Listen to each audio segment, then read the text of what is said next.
The Lives of the Saints by Father Alban Butler. March 23rd, St. Turibius of Mogrovejo. St. Toribio is, together with St. Rose of Lima, the first saint of the New World. It is true that Toribio was not born in America and was canonized 55 years after St. Rosa, but both lived in the same city at the same time, and Toribio conferred on Rosa the sacrament of confirmation and died before her. Peru professes great devotion to our saint. Although Toribio was not the first evangelizer of that country, he greatly promoted the Catholic cause and freed the Church from the grave abuses that stifled its vitality and discredited its name. All of Latin America celebrates the saint's feast day. Toribio Alfonso de Mogrovejo was born in Mayorga, Spain in 1538. Although he was very devout from a young age, he had no intention of being ordained a priest and studied law. Already a professor of law at the University of Salamanca, he caught the attention of Philip II, who appointed him chief judge of the Inquisition in Granada. It was an extraordinary thing for a layman to occupy that position, otherwise as difficult and unpleasant for laymen as for clerics. But even more surprising were the events to which it gave rise. Some years later, the archiepiscopal see of Lima became vacant.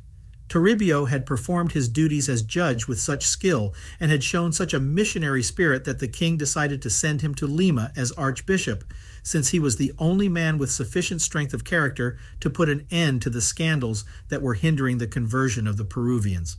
Surprised by the king's decision, Toribio wrote to the royal council on the spot, alleging his incapacity and appealing to the canons that forbade the promotion of laymen to ecclesiastical dignities.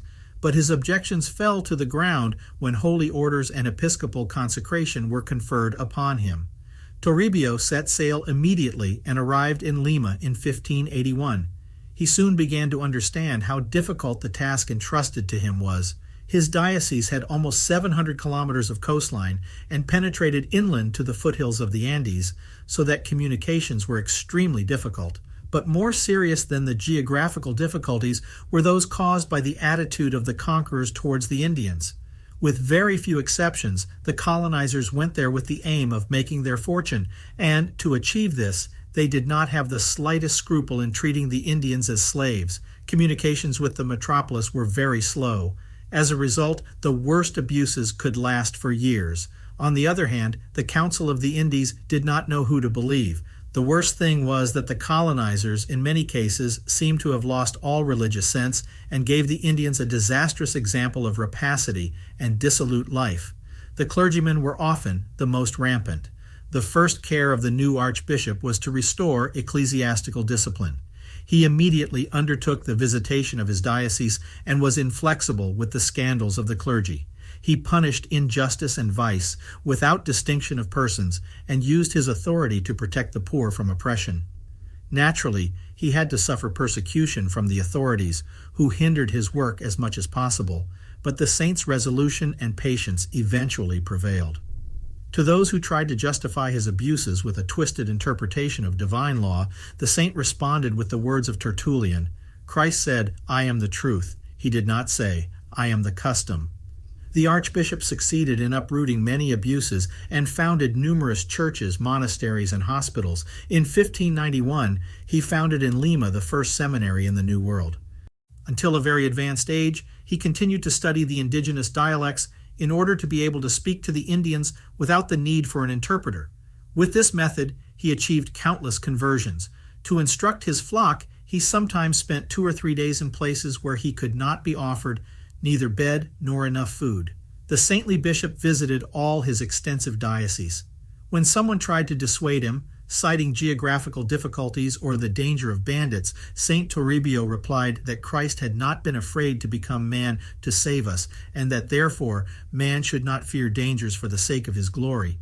Even when he was on a journey, he celebrated Mass every day with intense fervor and went to confession daily with his chaplain. St. Toribio conferred confirmation not only on St. Rose, but also on St. Martin de Porres and Blessed John Macias. From 1590, he had the support of the Franciscan San Francisco de Solano, another great missionary, whose fiery sermons on the spiritual rottenness of Lima so alarmed the people that the viceroy had to beg the archbishop to calm the inhabitants. The charity of Santo Toribio was boundless.